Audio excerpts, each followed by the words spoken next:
Surat Al An'am descended upon Sallallahu Alaihi Wasallam, all in one setting, 165 verses, and he was actually riding his camel while that happened.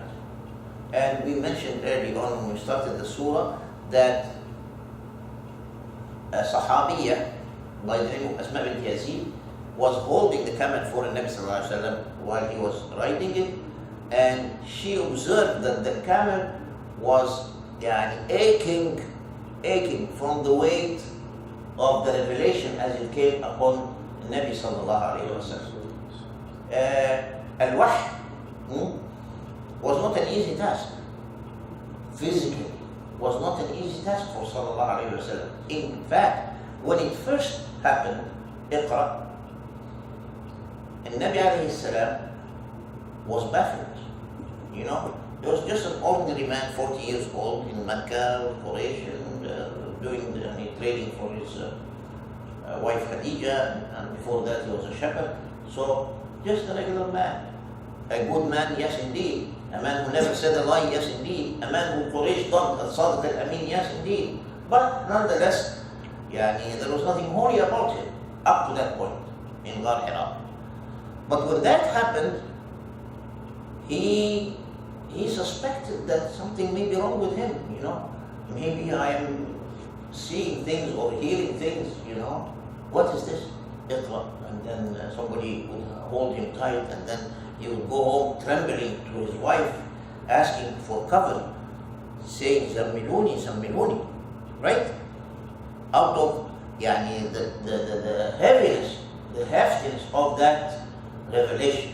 These are the words from Allah subhanahu wa ta'ala that are revealed by Jibreel alayhi salam onto a human. It's not an easy thing.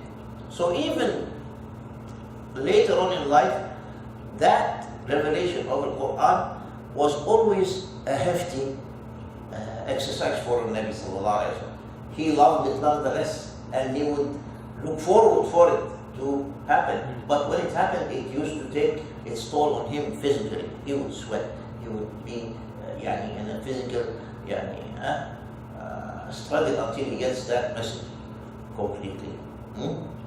At any rate, so the Sahaba even would recognize that when they would know when the revelation was being sent upon Muhammad alayhi salatu wasalam, they would know. Now there is something happening. They would know. The state changes, his physical state changes, and they would, even some of them commented that they would hear like a buzzing sound around his head. SubhanAllah. These are the secrets that we can only ascertain by adding bits and pieces from commentary of the Sahaba about these things. That buzzing sound is the sound of al-Wahy. Wahy coming upon him. So it is not a surprising fact that a camel would really ache under the heftiness of the Qur'an coming onto Nabi sallallahu alayhi wa sallam, 165 verses all in one shot. And Allah varies when He sends His message. Sometimes He sent a few verses of a surah. Like the first verses that came onto Rasulullah were not Surat Al An'am, not Surat Al An'am, but only the first 5 verses thereof. اقرأ باسم ربك الذي خلق خلق الإنسان من علق اقرأ وربك الأكرم الذي علم بالقلم علم الإنسان ما لم يعلم. He didn't give him the rest of the surah yet at that time. كلا إن الإنسان لا يطغى. That came in later. Now,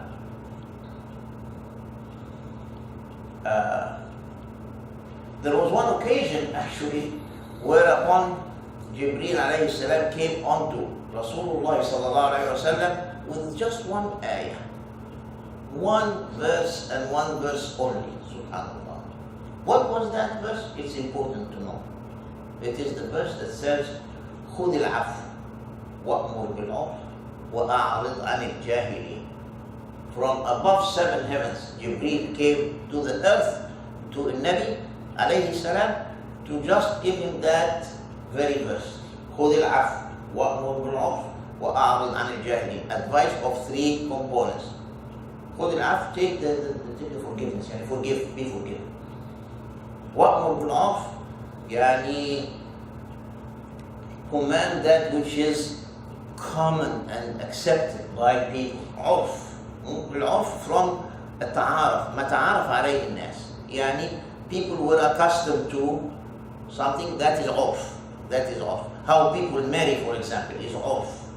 So long as it is accordance to the basic يعني Islamic way. How people transact in the marketplace is عرف, right?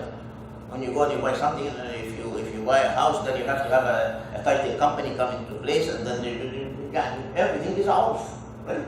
We do that. And Nabi did not come to turn the lives upside down, أبدا. He accepted a lot of what was established in the society that he came to, but then يعني purified it. He cleansed it from what is يعني deficient and what is unholy, and he complemented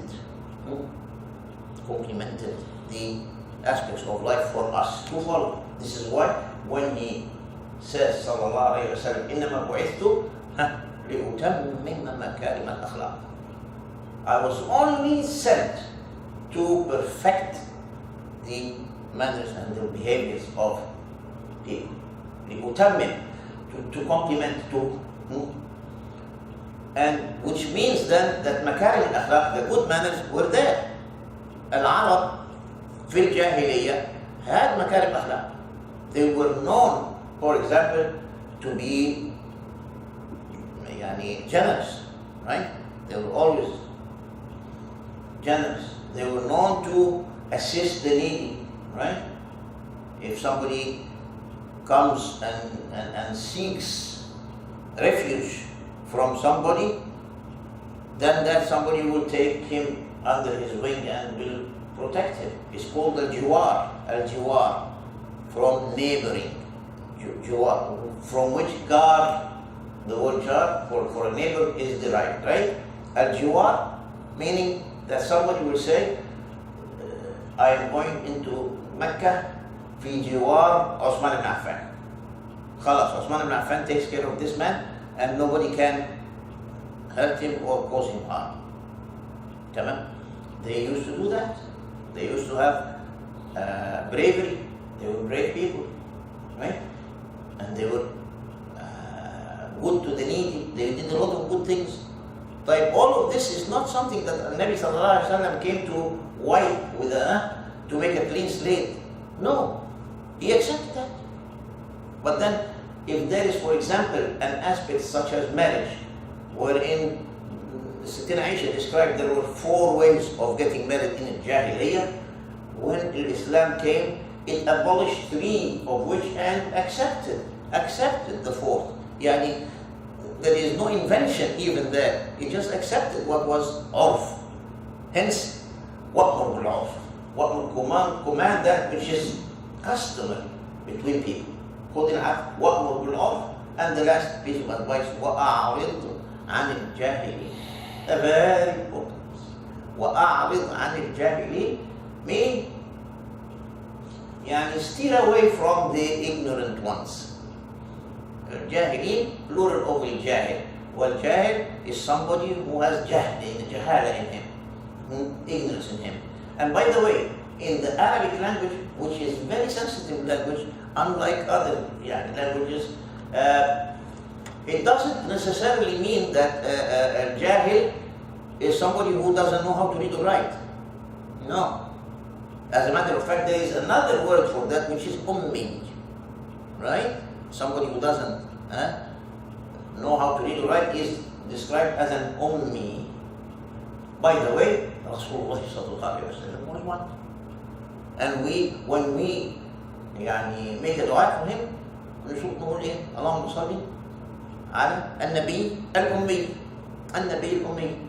One of the attributes of the Nabi sallallahu alaihi wasallam that he was not capable of reading or writing. Otherwise, that aspect, if he were a reader or a writer, could have been taken against him. مش كده؟ Wallahi, he must have read this somewhere. Huh? But no, he didn't read, he didn't write. So when he comes in with miraculous prose such as the Qur'an, there is no argument. There is no argument. Come on. So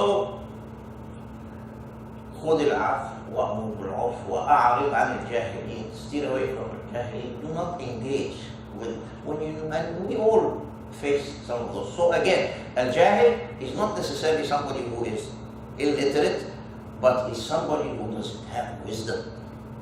That's the jahil, the true jahil. Somebody who doesn't have hikmah.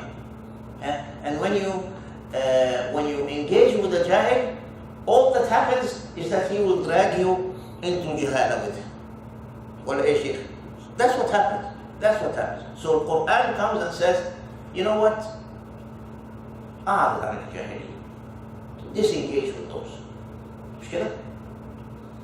الشاعر العربي once said لكل داء دواء يستطب به. For every illness there is a cure.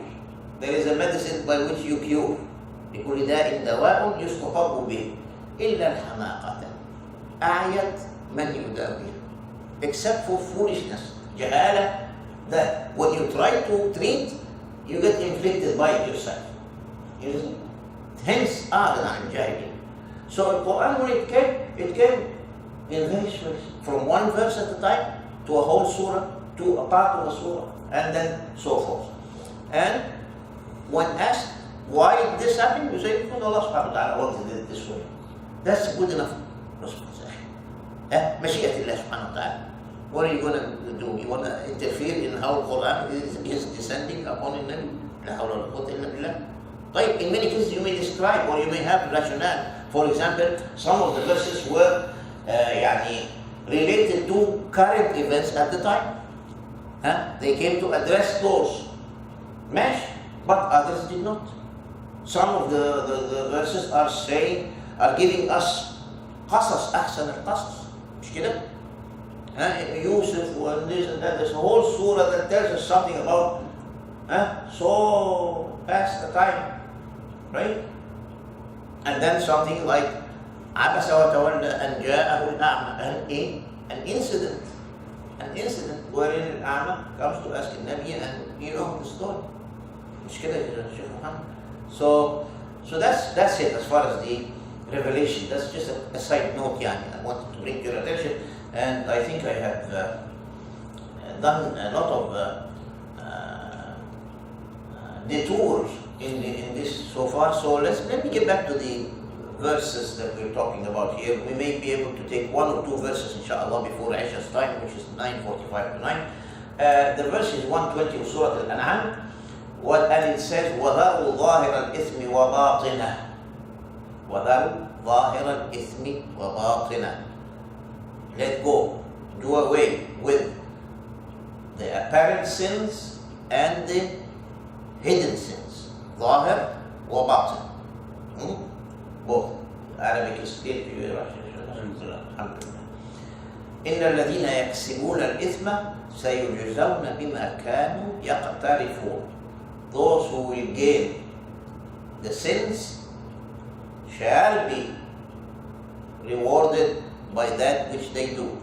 سيجزون بما كانوا يقترفون. اقترف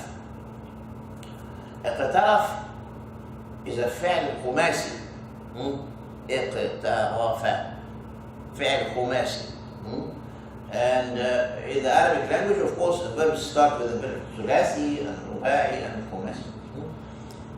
And maybe ثلاثي at times too, but very rarely that. But the most common are the verb that is the ثلاثي. ضرب, ركب, أكل, شرب. All of these verbs are ثلاثي.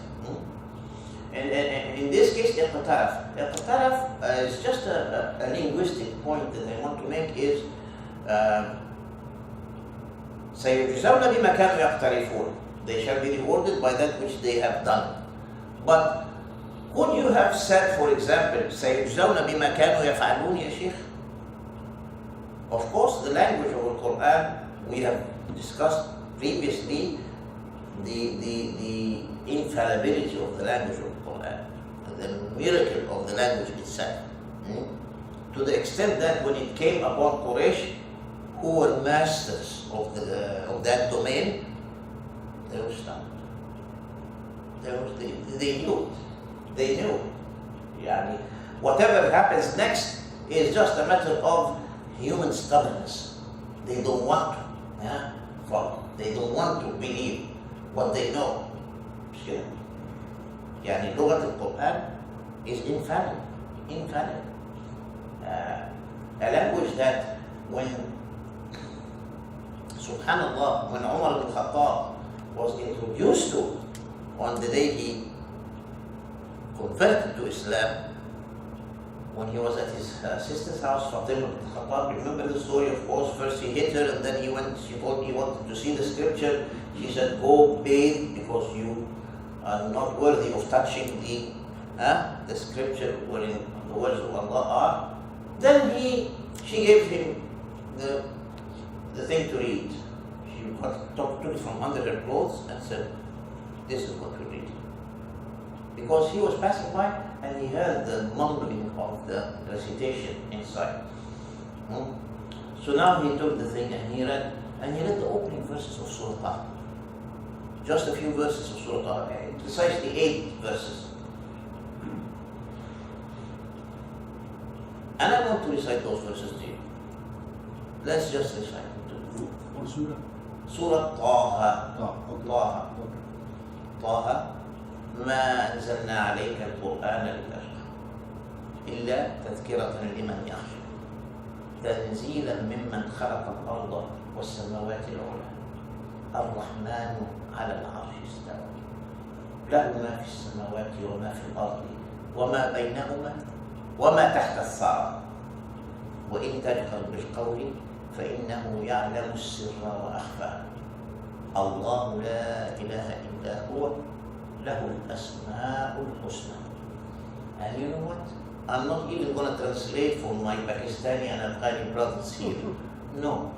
I just wanted you to listen to the rhythm and the rhyme of the verses. طه ما أنزلنا عليك القرآن لتشقى إلا تذكرة لمن يخشى. That flow, that harmony of the prose, where in Umar, when he reads it, he puts it down and he says what? He whose words are those are the only one worthy of being worshipped. These are the words of an ilah, Rabb. These are not coming from this. These are not worthy words. These are not human words. Tamam? For such is the case with the Quran. Now, why was I saying getting into this detour, ya Sheikh Shakib? I was talking about something here and then I got into the Umar al-Khattab. Yeah, the verb, the accuracy of the language, the brilliance of the language. And we said that Quraysh was speechless. They could not. And the Quran challenged them actually. The Quran challenged. Allah subhanahu wa ta'ala said, okay, if you claim that these are not the words of Allah, فَأْتُوا بِسُورَةٍ مِّن مِثْلِهِ. Just bring a surah just like it, if you can. The Quran, how many surahs are in the Quran, Mr. Shahid? How many surahs? 114. Surahs, 114 surahs. مش كده؟ Allah subhanahu wa ta'ala is challenging the kuffar, saying, give me just one surah to, at the level of the Quran كده. No takers, of course. مش كده؟ طيب 12 آيات come with 10 verses, like no takers. آية. See the challenge?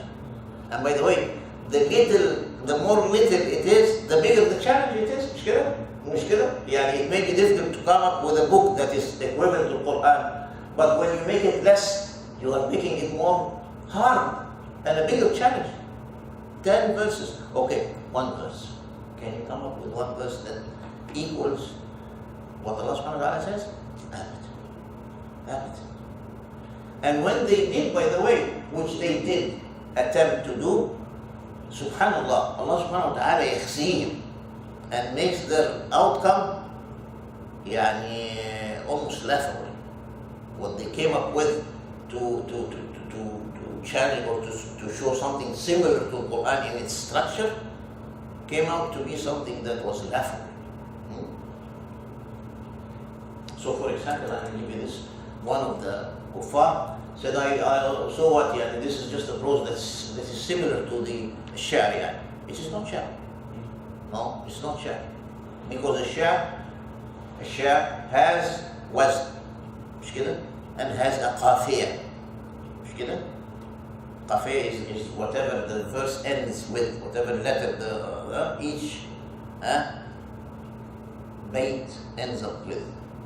And the wazn is the structure of the entire bayt. And there is a science for Sha'r al-Arabi. There are 16 acknowledged تفاعيل of أوزان الشعر, right? 16. And everybody who studied Sha'r will know there is البحر الوسيط, there is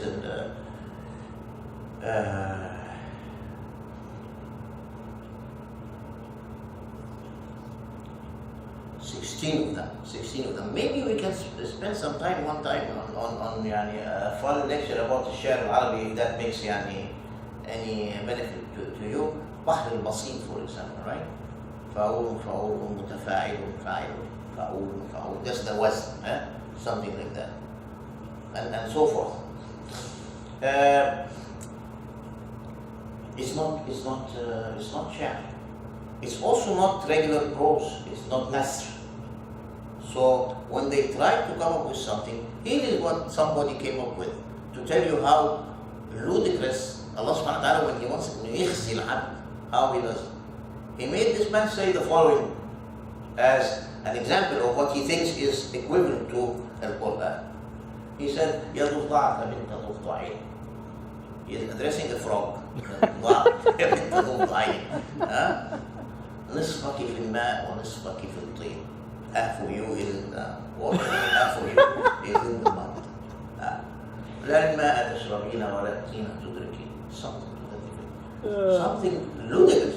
When people hear that, what is this? It is Allah subhanahu wa ta'ala who wants somebody to utter words just to defeat him in what he comes up with. SubhanAllah. And Sheikh Habib, just one thing to add also, at the later times right now, they're figuring out, there's so much of research done, also the mathematical miracles, like numerical miracles. Oh. So if you want to combine that, it's not only impossible, it's out of the equation also. You can't even bring that question up.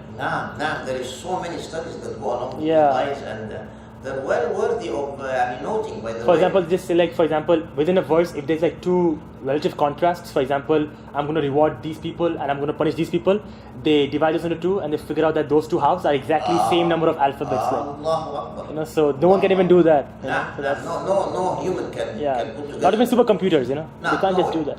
So we go back to the verse and we talk about the last statement wherein سيجزون بما كانوا يقترفون. اقترف means did, has done. But again I ask, could Allah subhanahu wa ta'ala not have said with بما كانوا يعملون? It's also money. صحيح? بما كانوا يعملون. سيجزون بما كانوا يعملون. They will be rewarded with what they would have done. That's acceptable linguistically, there is no harm there. But Allah subhanahu wa ta'ala notes the difference and the distinction in the language by saying سَيُجْزَوْنَ بِمَا كَانُوا يَقْتَرِفُونَ. اقترف is what I started out saying, is the verb that means that it is not just a deed, but it is a bad deed. A bad deed. When the deed is bad, it is referred to as اقترف. يبقى اقترف إثما، اقترف معصية. مش معقول, you will not find in the Qur'an اقترف خيرا أو اقترف صوما. It doesn't work because the verb itself has this negative connotation referring to the bad deeds. سيجزون بما كانوا, يبقى ما ينفعش. It wouldn't work to say سيجزون بما كانوا يعملون.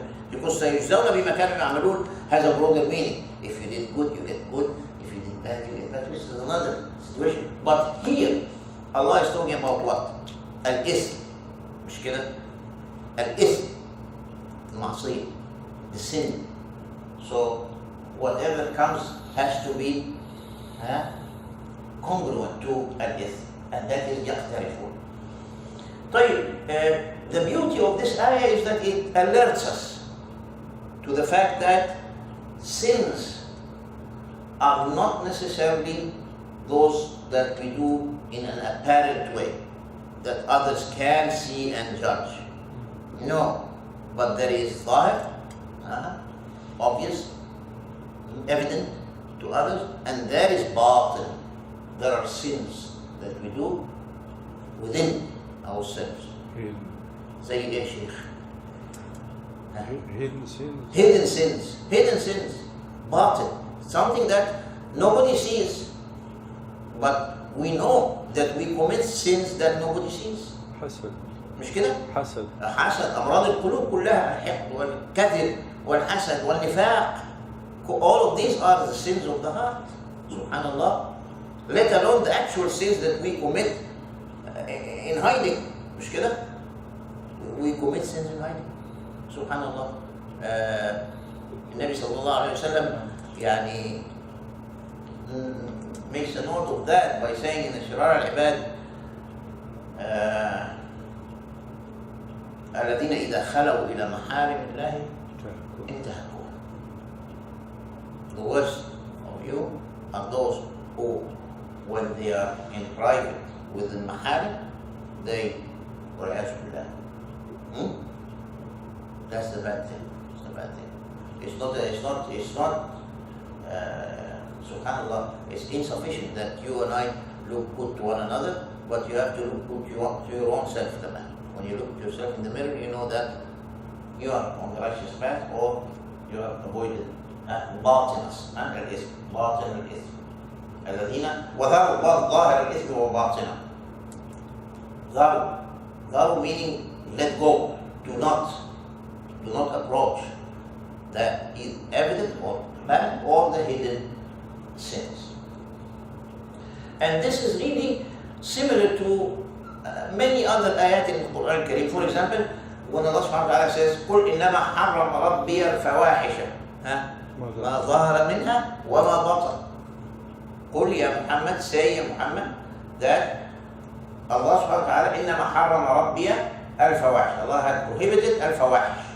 الفواحش جمع فاحشة, the plural of فاحشة. One فاحشة, plural فواحش. ما ظهر منها وما بطن. Exactly similar to the annotation that we have here. وَظَهَرُ ظَاهِرَ الْإِثْمِ وَبَاطِنَ. إنما حرم ربي الفواحش ما ظهر منها وما بطن. طيب الفواحش الفاحشة, where is this derived linguistically? فاحشة من فحشة. The root is it's called in Arabic المصدر, مصدر الفعل, مش كده؟ فحشة, فحشة. What does that mean? If you go and look into the dictionary, النظم الوسيط أو مختار الصحاح أو any other لسان العرب, all of these يعني authentic dictionaries of the Arabic language, which by the way you can do on the Google search. يعني it's easy nowadays, subhanallah. يعني life is made easy for us to learn. يعني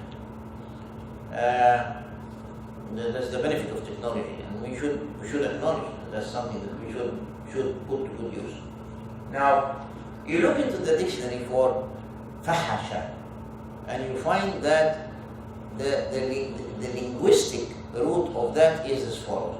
It is referred to the plants when they grow, the growing plants. And if those plants grow out of bound, out of the need of the limitation, they say, Arabs say, fahasha al-nabat. Fahasha, meaning it went beyond the limits.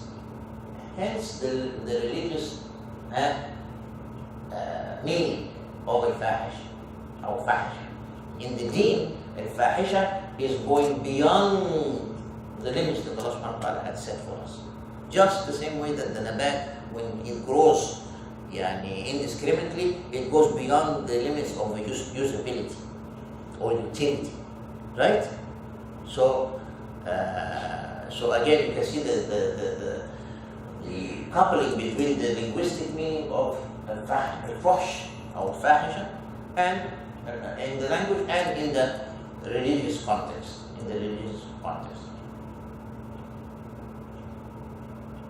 And of course, the verse is telling us that Allah subhanahu wa ta'ala will punish for any of those atham. Atham is the plural of ithm, right? Whether they are outward or inward, whether they are apparent or internal, external or internal. One of the Sahaba by the name of Nawas ibn Sam'an, he asked the Nabi sallallahu alayhi wa sallam about al-ithm, specifically that notation of al-ithm. What is al-ithm, ya Rasulullah? It's mentioned in the ayah, وَذَرُوا ظَاهِرَ الْإِثْمِ وَبَاطِنَهُ. So it is in order to define the term. What is al-ithm? What did the Nabi sallallahu alayhi wa sallam tell him? Sheikh Shakib knows this one. No, I don't. You know? I think better of you. All the time. Well, the Nabi sallallahu alayhi wa sallam says, in answer to Nawas, he said, al-ithm ma haka fi sadrik wa karihta an yattali alayhi an-nas. See the definition, the accuracy of the definition of Rasulullah sallallahu alayhi wa sallam, who, by the way, has that command of the language. In his ahadith, he has that command. He himself says, إِنَّمَا أُوتِيتُ مَجَامِعَ الْكَلِمِ. إِنَّمَا أُوتِيتُ مَجَامِعَ الْكَلِمِ. Meaning, I have been given, granted by Allah subhanahu wa ta'ala, this gift that I say in very few words, a lot. There's a lot of meaning that is embodied in very few words of Rasulullah. So herein he says, الإثم ما حكى في صدرك وكرهت أن يطلع عليه الناس عليه. Meaning what? Meaning here is what the ithm is. It is that thing that is building up inside of your chest. It's inside of you. It's inside of you. What you would hate for people to know of. You see? You would hate that people would know that this is inside of you. That's the ithm. You see? And that, by the way, is also of a lesser degree than al-ma'asiyah. It's a lesser degree than al-ma'asiyah. Al-ma'asiyah is a more of a transgression than it is. And the order is very important. The order is very important for that matter. So really, when we started today, I had hoped that we can go over a few of the verses remaining for the Surat Al An'am, but again, we took a detour. I hope it's beneficial for all of us, inshallah. So I don't want to jump into another verse that I have for you, which is 125, but I'm going to leave it at that with our verse that we have had today. وَذَرُوا ظَاهِرَ الْإِثْمِ وَبَاطِنَهُ إِنَّ الَّذِينَ يَكْسِبُونَ الْإِثْمَ سَيُجْزَوْنَ بِمَا كَانُوا يَقْتَرِفُونَ. Which means that there is going to be accountability. There is going to be accountability. سَيُجْزَوْنَ بِمَا كَانُوا يَقْتَرِفُونَ. Subhanallah,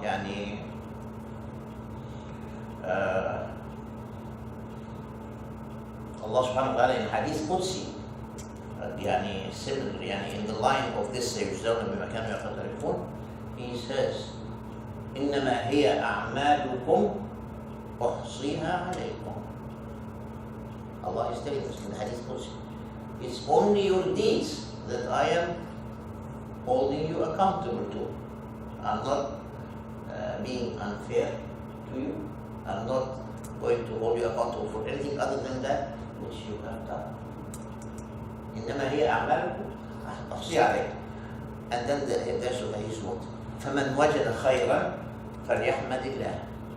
He who finds at the end, when you face Allah subhanahu wa ta'ala on the day of judgment, if you find good outcome, say Alhamdulillah. Alhamdulillah. وَمَنْ وَجَدَ شَرًّا فَلَا يَلُومَنَّ إِلَّا نَفْسَهُ. Shall not blame anyone but himself. ولا يذكر في سورة الأنعام ولا يظلم ربك أحد. ولا يظلم ربك أحد. It's all what we do. We just seek the mercy from Allah subhanahu wa ta'ala for our transgressions, for our asar. We want Him to forgive us for those. And Allah subhanahu wa ta'ala is Ghafurur Rahim. And that's another subject matter that we can get into and delve into some other time. But for now, we are going to conclude this verse 120, and we can have a few minutes before we go to Isha for an open forum, for a commentary or a questionnaire or what have you. Mr. Shah, do you have a question? I'm just curious about the Quran, the ayat, the way it is right now, different ayat in the order. Nah. Is it how it came to? That's a very good question. These are very important issues regarding Ulum al-Quran, and this is a vast area of study. So, asking about the order of the verses of the Quran, that's not the case. Otherwise, then the opening verses of the Quran would have been Iqra, which it isn't. It was the end of the Quran. You get it? And Al-Fatiha was not the first that came upon Nabi, but it is the first in the book. So, and not, as we said, not an entire surah would be sent to Rasulullah sallallahu alaihi wasallam at once. No, some verses from here. And then what happens is that Jibreel alayhi salam would come to Nabi sallallahu alaihi wasallam and tell him, this ayah goes next to this ayah of Surah Kaza. So that order is again from Allah subhanahu wa ta'ala, the structure that we have now, starting with Alhamdulillah Rabbil Alameen, all the way, Malik Nas ila Nas, min al-Jinnati wa Nas. That entire order is from Jibreel to Rasulullah. This is the order of this book. And there has not been a dispute about that. There has never been a dispute about that this ayah should have been here or there. No. This is what is known as in al-fiqh min al-ma'lum min al-din bil-darura. Ma'lum bil-din bil-darura, meaning that which is not in dispute in matters of deen. Just like your 5 daily prayers, no one will dispute that. And by the way, when every Ramadan, Jibreel would go over the Qur'an with the Nabi Sallallahu Alaihi Wasallam, studying with him. At the last Ramadan of his life, Sallallahu Alaihi Wasallam, Jibreel went over the Qur'an with him twice in Ramadan. Twice. That last time. So when he did that, Nabi Sallallahu Alaihi Wasallam memorized it all the way? Nah. Not only did he memorize it, and he conveyed it. Even more importantly, he just didn't take it and keep it for himself. Whenever there is a revelation, he would tell the Sahaba. And you might expect, when the Sahaba would listen, they would transcribe right away. And you know that transcription would have been on any form of material. Leather, bones, or anything. And that's why the gathering of that after the departure of Nabi Sallallahu Alaihi Wasallam was a lot of effort. Started with Abu Bakr, but it did not end until Osman. And this is why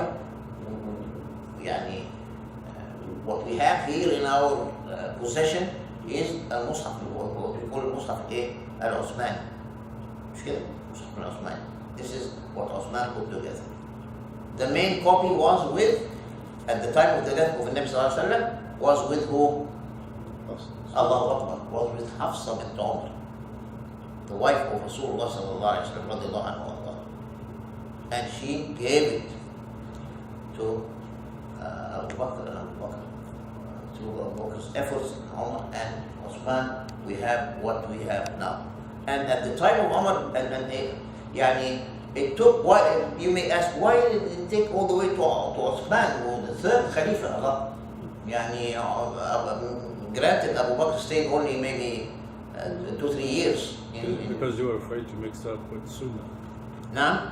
They were afraid that it will be mixed up with the Hadith. Okay, that's a very important point, Mr. Shakib, that we needed to make the distinction between the Qur'an and Hadith, because it was still early in Islam. And for that reason, the Nabi sallallahu alayhi wa sallam did not permit the Sahaba to write his ahadith at his life. The hadiths were not written in the life of the Nabi sallallahu alayhi wa sallam. As a matter of fact, they were written far beyond that. يعني الصحاح مثلا, for example, these are 150, 200 years past the life of the Nabi sallallahu alayhi wa sallam, Bukhari, Muslim, and the like.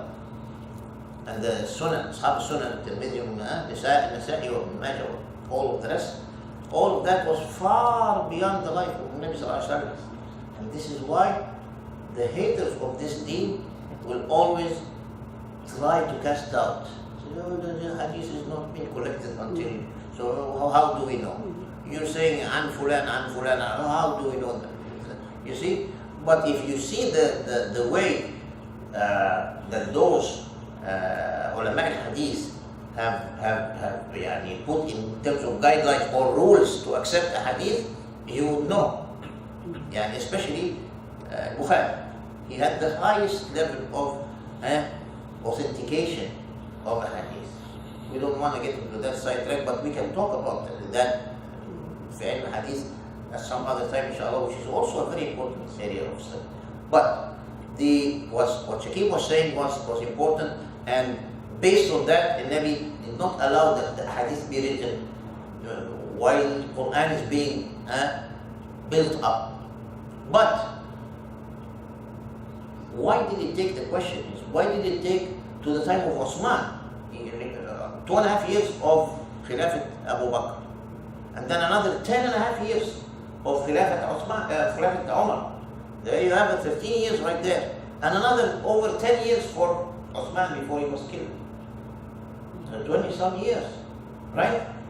Why did it take to that long for the Muslimin to gather the most important asset of their deen, which is the Qur'an? You see, what happened is that when Islam spread, it spread to places that didn't have the language. We were speaking about the language of the Qur'an early on, right? They didn't have the finesse of the language. So the Sahaba, when they went into the other Ummah, they would hear things that are recited completely wrong, that are not the way that the Qur'an is written. So when that came to the attention of Osman, he feared that if he left matters that way, that with further time passing, that matters would get only worse, and that people would end up reading things that may not even be the right way to read the Qur'an. So he said, okay, this is the Qur'an of Hafsa, into Umar, that she had collected and that the Nabi left in her possession. We'll get this one as the reference. And he had a team. That team's mission was to authenticate that one copy. And when they authenticated, they had to have at least 2 min al-Sahaba, at least 2 for every ayah. For every ayah of the Qur'an, they have to have verification from at least 2 Sahaba. By the way, earlier on I asked Brother Shahid how many surahs in the Qur'an. He said 114, but how many ayahs are included in the 114 surah? 6236? Huh? 6236? 6,236 exactly verses. Verses in the Qur'an. Each one of the 6,236 had to be authenticated by 2 different Sahaba, except for one. That one we may talk about, inshallah, when we